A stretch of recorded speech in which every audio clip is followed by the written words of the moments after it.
Hi മകളെ, welcome back to silent learning. It's me Shahid Ramzan. മകളെ set അല്ലേ? അപ്പൊ എന്റെ പേര് അറിയാത്ത ആളുകൾ ഓർത്ത് വെക്കുക, ഷാഹിദ് റംസാൻ എന്നാണ്. ഇന്ന് നമ്മൾ വന്നിരിക്കുന്നത് 4 ചോദ്യങ്ങളുമായിട്ടാണ്. നല്ല രസമുള്ള 4 ചോദ്യങ്ങളാണ്. അപ്പൊ ഇത് നിങ്ങൾ പഠിക്കാതെ പോയാൽ നിങ്ങൾക്ക് നഷ്ടമാണ്. കാരണം സിമ്പിളും ആണ്, പക്ഷെ നിങ്ങൾക്ക് പഠിച്ചെടുക്കാൻ പറ്റുന്ന ഒരു ക്വസ്റ്റ്യനുമാണ്. 2 തവണ റിപ്പീറ്റ് ചെയ്ത ചോദ്യങ്ങൾ വരെ ഞാൻ ഇവിടെ ഉൾപ്പെടുത്തിയിട്ടുണ്ട്.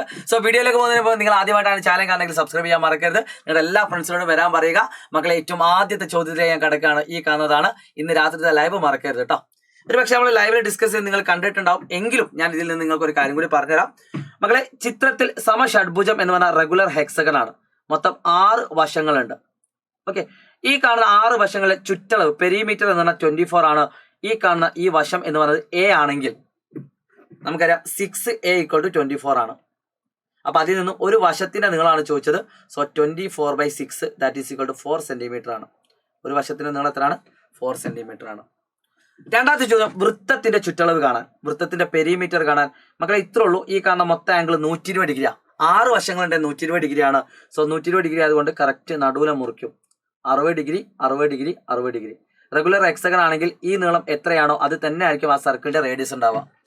ഓക്കെ, അപ്പൊ നമുക്ക് ഇതിന് ആൻസർ ചെയ്യാം. 2πr. 2 × π × r എന്ന് പറഞ്ഞാൽ 4 ആണ്, 8π ആണ്. പക്ഷെ ഞാൻ ഈ കാണുന്ന ചിത്രത്തിൽ നിങ്ങൾക്ക് മറ്റൊരു കാര്യം കൂടി കാണിച്ചു തരാം. മക്കളെ, ഒരു രസകരമായുള്ള ഒരു ക്വസ്റ്റ്യൻ ആണ്.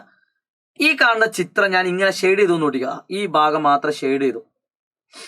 ഈ ഭാഗം മാത്രം ഷെയ്ഡ് ചെയ്ത് കഴിഞ്ഞാൽ ഈ കാണുന്ന ഷെയ്ഡ് ചെയ്ത ഭാഗത്തിന്റെ പരപ്പളവ് എത്ര എന്ന് ചോദിച്ചാൽ, മക്കളെ, ആ സർക്കിളിന്റെ പരപ്പളവിൽ നിന്നും ഏരിയയിൽ നിന്നും ഏരിയ ഓഫ് റെഗുലർ ഹെക്സഗൺ കുറയ്ക്കണം. ആ സർക്കിളിന്റെ, അതായത് ആ വൃത്തത്തിന്റെ പരപ്പളവിൽ നിന്നും നിങ്ങൾ എന്ത് കുറയ്ക്കണം? ഈ ഭാഗം അങ്ങ് കുറയ്ക്കണം. എങ്ങനെ കണ്ടുപിടിക്കാം? ഒരു ഈക്വലാറ്റർ ട്രയാങ്കിൾ, മക്കളെ എഴുതി വെച്ചോളൂ. ഒരു ഈക്വലാറ്റർ ട്രയാങ്കിൾ അഥവാ സമഭുജ ത്രികോണം, എല്ലാം 60 ഡിഗ്രി 60 ഡിഗ്രി 60 ഡിഗ്രി. അതിന്റെ ഒരു വശം എ ആണെങ്കിൽ അതിന്റെ ഏരിയ എന്ന് പറഞ്ഞാൽ എഴുതി വെച്ചോളൂ √3a²/4 ആണ്. അതിന്റെ ഏരിയ എന്ന് പറഞ്ഞാൽ എത്രയാണ്? ഇതിന്റെ പരപ്പളവ് എത്ര? √3a²/4 ആണ്. അങ്ങനെയാണെങ്കിൽ ഒരു റെഗുലർ ഹെക്സഗണിൽ എത്ര ത്രികോണങ്ങൾ ഉണ്ടാവും? 6 എണ്ണം ഉണ്ടാവും. സോ അതിന്റെ ആൻസർ വെരി സിമ്പിൾ ആണ്. π × r² ആണ് 4². റേഡിയസ് എത്രയാണ്? 4 ആണ് അല്ലേ? ചുറ്റളവാണ് ചോദിച്ചാൽ കിട്ടി. πr² - 6 × √3 × a² എന്ന് പറഞ്ഞാൽ നമുക്കറിയാം 4² ആണ്, /4 ആണ്. ഒരു വെറൈറ്റി ക്വസ്റ്റ്യൻ ആണ്, ഒരു A+ ടൈപ്പ് ക്വസ്റ്റ്യൻ ആണ് ഞാനിപ്പോൾ കാണിച്ചു തന്നത്. അപ്പൊ ഇത്രേ ഉള്ളൂ. ഒരു ഈക്വലാറ്റർ ട്രയാങ്കിൾ ആണെങ്കിൽ അതിന്റെ സൈഡ് എന്ന് പറയുന്നത് എ ആണ്. അതിന്റെ ഏരിയ അഥവാ പരപ്പളവ് എന്ന് പറഞ്ഞാൽ എന്താണ്? √3a²/4 ആണ്. ഈ ഇക്വേഷൻ വെച്ചിട്ട് നമുക്ക് ഇതിന്റെ ആൻസർ ചെയ്യാം. സോ ദ ആൻസർ ഈസ് 4² എന്ന് പറഞ്ഞാൽ 16π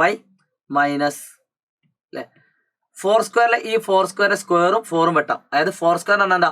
4 × 4 ആണ്. അപ്പൊ 4ഉം വെട്ടാം. അതാണ് ഇപ്പൊ വെട്ടിയത്. സോ 6 × 4 എന്ന് പറഞ്ഞാൽ എത്ര? 24√3 ആണ്. 24√3. പറ്റുന്ന ആൾക്കാർ എന്താക്കാം? അതിന്റെ വില കൊടുത്തിട്ട് ചെയ്ത് നോക്കാം. അല്ലാത്ത ആൾക്കാർ എന്താക്കാം?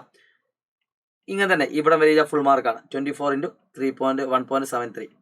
ഓക്കെ, അപ്പൊ നിങ്ങൾ ചെയ്തു നോക്കാം. പറ്റുന്ന ആൾക്കാർ, അല്ലാത്ത ആൾക്കാർ ഇവിടെ വരെ ഫുൾ മാർക്ക് വാങ്ങാം കേട്ടോ. അപ്പൊ ഇത് ഞാൻ എന്റെ കയ്യിലിട്ട ഒരു ക്വസ്റ്റ്യൻ ആണ്, അഥവാ വന്നാലോ. ഓക്കെ മക്കളെ, അടുത്തൊരു ക്വസ്റ്റ്യൻ ആണ് ഈ കാണുന്നത്. വളരെ ഇൻട്രസ്റ്റിംഗ് ഉള്ള ഒരു ക്വസ്റ്റ്യൻ ആണ്, ഒരു രസകരമുള്ള ഒരു ക്വസ്റ്റ്യൻ ആണ്. ചോദ്യത്തിന് ക്ലാരിറ്റി കുറച്ച് കുറവുണ്ടാവും. ക്വസ്റ്റ്യൻ പേപ്പറിനിട്ട ക്വസ്റ്റ്യൻ ആണ്. The length of A side of the square in the figure is 4 centimetre. ഈ കാണുന്ന ചിത്രത്തിൽ ഇതിന്റെ ഒരു വശം എന്ന് പറയുന്നത് 4 സെന്റിമീറ്റർ ആണ്. Sectors are drawn with the vertices of the square as centres. ഈ കാണുന്ന സ്ക്വയറിന്റെ കറക്റ്റ് സെന്റർ വെച്ചിട്ടാണ് ഈ സെക്ടറുകൾ അഥവാ വൃത്താംശങ്ങൾ നമ്മൾ വരച്ചത്. What is the radius of the circle? Sector, അതായത് ഈ സെക്ടറിന്റെ റേഡിയസ്, ആരം എത്ര, ഈ നീളം എത്ര എന്നാണ് ക്വസ്റ്റ്യൻ. നമുക്കറിയാം ഇത് മൊത്തം 4 ആയതുകൊണ്ട് അതിന്റെ കറക്റ്റ് പകുതി ആയിരിക്കും ഈ നീളം ഉണ്ടാവുക. 2 മാർക്കായി അല്ലെ 1 മാർക്കായി. Find the total area of all the 4 sectors. ഈ 4 സെക്ടറിന്റെയും, 4 സെക്ടർ എന്ന ഈ കാണുന്ന ഈ നീളം, ഈ കാണുന്ന ഈ നീളം അല്ലെ, സൂപ്പർമാൻ അല്ലേ, യെസ്, ഈ കാണുന്ന ഈ നീളം, ഇതിന്റെ 4 എണ്ണത്തിന്റെയും സെക്ടറിന്റെ പരപ്പളവ് ഏരിയ, അതായത് ഈ കാണുന്ന ഏരിയ ആണ് കാണേണ്ടത്. ഒരു പണിയില്ല. അങ്ങനെ 4 എണ്ണം ഉണ്ട്. 4 × ഒരെണ്ണത്തിന്റെ സെൻട്രൽ ആംഗിൾ എന്ന് പറഞ്ഞാൽ 90 ആണ്. 90/x/360 ഏരിയ എന്ന് പറഞ്ഞാൽ πr² ആണ്. π × r എന്ന് പറഞ്ഞാൽ 2² ആണ്. നല്ല രസമുണ്ട് അല്ലേ, 2². So answer is very simple ആണ്. 90/360 നമുക്ക് വെട്ടിയാൽ 4 കിട്ടും. 1/4 കിട്ടും അല്ലേ, 91. ആ 4നെയും ഈ 4നെയും വെട്ടാം. അപ്പൊ π × r² that is equal to 4π ആണ് ഇതിന്റെ ആൻസർ വരിക. 4π cm². ഏതിന്റെ ആൻസർ? ഇത് മൊത്തം കൂട്ടിയാൽ. അടുത്ത ചോദ്യം, find the area of all shaded region. ഈ കാണുന്ന ഷെയ്ഡഡ് റീജിയന്റെ മുഴുവൻ പരപ്പളവാണ് ചോദിച്ചത്. മക്കളെ, നമുക്കറിയാം അതിന്റെ പരപ്പളവ് കാണാൻ വേണ്ടിയിട്ട് സ്ക്വയറിന്റെ area of square minus area of ആ ആർക്ക് അല്ലേ. നമ്മളിപ്പോൾ കണ്ട ഉത്തരം ആർക്ക്, ഈ കാണുന്ന ഉത്തരം, അതായത് ഈ ആർക്ക് ഇത് മുഴുവൻ കുറയ്ക്കുക. അതായത് ഈ മൊത്തം സർക്കിളിന്റെ ഏരിയയിൽ നിന്നും ഈ കാണുന്ന 4 എണ്ണം കുറച്ചാൽ എന്ത് കിട്ടും? ആൻസർ കിട്ടും. That is equal to area of square എന്ന് പറഞ്ഞാൽ എത്രയാണെടാ? ദാറ്റ് ഈസ് ഈക്വൽ ടു 4 × 4 ആണ്. 4 × 4 ആണ്. മൈനസ് ഈ കാണുന്ന ഉത്തരം എത്ര? 4 പൈ ആണ്. 4 pi. That is equal to 16 minus 4 × 3.14. ഇത് നിങ്ങൾ ചെയ്തു നോക്കുക, ആൻസർ കിട്ടും. ഓക്കെ മക്കളെ, വളരെ സിമ്പിൾ ആണ്, വളരെ സിമ്പിൾ. 3.14 ചെയ്യാൻ അറിയാത്ത ആൾക്കാർ എന്ത് ചെയ്യുക? പോയിന്റ് കഴിഞ്ഞിട്ട് എത്ര നമ്പർ ഉണ്ട് നോക്കാം, അത്രയും 0 കൊണ്ട് ഗുണിക്കാം. അപ്പം നിങ്ങൾക്ക് എന്തുണ്ട്? 314/100 എന്ന് കിട്ടും. 314/100. അപ്പം 4 × 314 ഡിവൈഡഡ് ബൈ 100. 4 × 314 ആണ് 1200, 1240, 1256. 1256/100 എന്ന് കിട്ടും. അത് 12.56 എന്ന് കിട്ടും. ഓക്കെ, അപ്പോൾ 16 12.56 കുറച്ചാൽ മതി. ഓക്കെ, അറിയാത്ത ആളുകൾ കേട്ടോ. സോ മക്കളെ, ലാസ്റ്റ് ആൻഡ് ഫൈനൽ ക്വസ്റ്റ്യനും കൂടി നിങ്ങൾ ചെയ്തിട്ട് പോകണം. ഒരു ഇമ്പോർട്ടന്റ് ക്വസ്റ്റ്യൻ ആണ്, വളരെ രസകരമുള്ള ഒരു ക്വസ്റ്റ്യൻ ആണ്. ചിത്രത്തിൽ O എന്ന് പറയുന്നത് സെന്റർ ആണ്. 2 വൃത്തത്തിന്റെയും സെന്റർ ആണ് O എന്ന് പറയുന്നത്. Radius of the small circle is 13 centimetre. ഈ ചെറിയ സർക്കിളിന്റെ റേഡിയസ് എന്ന് പറയുന്നത് 13 സെന്റിമീറ്റർ ആണ്. ഇത് 13 സെന്റിമീറ്റർ ആണ്. And the distance from the centre to the കോഡ് CD ഈസ് 5 സെന്റിമീറ്റർ. ഈ CD എന്ന് പറയുന്ന ഞാണിലേക്കുള്ള ദൂരം എന്ന് പറയുന്നത് 5 സെന്റിമീറ്റർ ആണ്.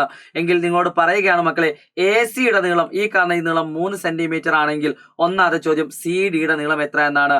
CD-യുടെ നീളം എന്താണ്? ഇത് മുഴുവനുമാണ്. വളരെ സിമ്പിൾ ആണ്. ഈ കാണുന്ന നീളം 13.5 ആണ്. ഞാൻ പറഞ്ഞു തന്നിട്ടുണ്ട് പൈതഗോറിയൻ ട്രിപ്ലറ്റ് പ്രകാരം, അല്ലെങ്കിൽ altitude square base square is equal to hypotenuse square minus altitude square. പാദം സ്ക്വയർ സമം കർണം സ്ക്വയർ മൈനസ് ലംബ സ്ക്വയർ വെച്ചാൽ നിങ്ങൾക്ക് കിട്ടും. ഇത് 12 ആണ്. സോ ആ കാണുന്ന നീളം 12 ആണെങ്കിൽ ഈ കാണുന്ന നീളവും 12 ആണ്. സോ ടോട്ടൽ 24 വരും. ടോട്ടൽ എത്ര വരും? 24. സോ CD-യുടെ നീളം എന്ന് പറഞ്ഞാൽ 24 ആണ്. അടുത്ത ചോദ്യം, AB-യുടെ നീളം എത്ര? വളരെ രസകരമുള്ള ഒരു ചോദ്യമാണ്. CD-യുടെ നീളം 24 ആണ്. ഈ നീളം 3 ആണ്. സോ ഈ നീളം 3 ആയിരിക്കും. സോ ഈ കാണുന്ന ഈ നീളം എത്ര എന്നും കൂടി നിങ്ങൾ കമന്റ് ചെയ്യുക. സോ മക്കളെ, നിങ്ങൾക്കുള്ള 4ാമത്തെ ചോദ്യം ആക്കണം. ഈ കാണുന്നതാണ്. ഇതൊരു രസകരമായ ചിത്രമാണ്. ഈ കാണുന്ന ചിത്രത്തിൽ നിങ്ങൾക്ക് 2 കോഡുകൾ അഥവാ ഞാണുകൾ കാണാം. AB-യുടെ നീളം 8 സെന്റിമീറ്റർ തന്നിട്ടുണ്ട്. ഒന്നാമത്തെ ചോദ്യം, AE-യുടെ നീളം എത്ര? വളരെ സിമ്പിൾ ആയിട്ട് നിങ്ങൾ ചെയ്യും. ഇത് മൊത്തം 8 ആണെങ്കിൽ ഈ കാണുന്ന നീളം 4 സെന്റിമീറ്റർ ആണ്. രണ്ടാമത്തെ ചോദ്യം, കാരണം 3, 4 ആണ് അല്ലെ. ഇവിടെ മൊത്തം 8 ആയതുകൊണ്ട് അതിന്റെ നേരെ പകുതിയാണ് ഇവിടെ വരിക. രണ്ടാമത്തെ ചോദ്യം, ഇതിന്റെ റേഡിയസ് എത്ര? 3, 4 ആണെങ്കിൽ ഈ കാണുന്ന നീളം 5 സെന്റിമീറ്റർ ആണ്. ഓക്കെ, അടുത്തൊരു കാര്യം തന്നിട്ടുണ്ട്. ഈ കാണുന്ന ഈ നീളം 1 സെന്റിമീറ്റർ തന്നിട്ടുണ്ട്. അങ്ങനെയാണെങ്കിൽ CD എന്ന് പറയുന്ന ഈ കോഡിന്റെ നീളം എത്രയാണെന്ന് ചോദിച്ചത്. അപ്പൊ നിങ്ങൾക്ക് ഇവിടെയും ഒരു റേഡിയസ് വരക്കാൻ പറ്റും. ഈ കാണുന്ന നീളം എത്രയാണ്? 5 ആണ്. ഈ കാണുന്നത് 3 + 1 4 ആണ്. എങ്കിൽ ഈ കാണുന്ന നീളം നിങ്ങൾക്കറിയാം 3 ആണ്. എങ്കിൽ CD-യുടെ നീളം എത്ര ആയിരിക്കും? 3 + 3 that is equal to 6 centimetre. ഈ കാണുന്ന ചോദ്യം നിങ്ങളുടെ പരീക്ഷയ്ക്ക് വരാറുണ്ട്. സോ തീർച്ചയായിട്ടും നിങ്ങൾക്ക് എന്താണ് ഈ ക്ലാസ് കഴിഞ്ഞിട്ട് തോന്നുന്നത് നിങ്ങൾ കമന്റ് ചെയ്യാൻ മറക്കരുത് കേട്ടോ. So wish you all the best guys. It's me Shahid Ramzan, learning. Bye bye.